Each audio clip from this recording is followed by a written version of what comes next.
Hakimiyyət ölkədə ədalətli idarəçiliyi qurmayıbdır və qurmaq istəmir. Çünki qursalar, hamısı bir-birinə bağlıdır. Ədalətli bir sistem qursalar, tutaq ki, monopoliyalardan imtina eləsələr, gəlirləri azalacaq, rüşvət yığmaq, sərvət toplamaq imkanları azalacaq, cəmiyyət varlanacaq, güclənəcək, cəmiyyətin müxtəlif təbəqələri, ayrı-ayrı qüvvələr yavaş-yavaş dolanışıq problemlərini həll edib başlarını qaldırıb bir ölkəyə, vəziyyətə baxacaqlar. Bilirsiniz, bəzən, hətta bəzi müxalifətçilər də düşünürlər ki, nə qədər vəziyyət ağırlaşsa, cəmaət o qədər mübarizəyə hazır olacaq. Mən o fikirdə deyiləm.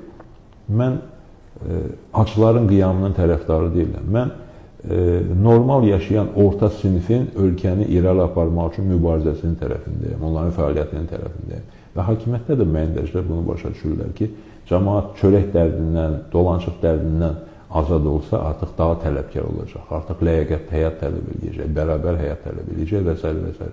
Ona görə də hakimiyyət hər fürsətdə insanları əzir və deyir ki, sən məndən heç nə tələb eləmə. Sən otur gözlə, uzaqbaşı bir ərizə yaz hakimiyyətə ya hakimiyyətin müxtəlif təmsilçilərinə.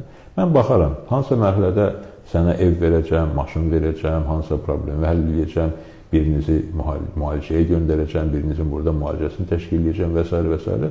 Və beləliklə də insanlar haqlarını almaq əvəzinə, mübarizə aparıb nəsə əldə eləmək əvəzinə xahiş minnət edib nəsə hakimiyyətdən qoparmaq yoluna keçməlidirlər. Hakimiyyət bunu istəyir. Və buna görə də hakimiyyət heç bir insanın öz hüquqları uğrunda mübarizəsinə ədalətli yanaşmır, layiq yanaşmır və düzgün addımlar təəssüf ki, atmırlar.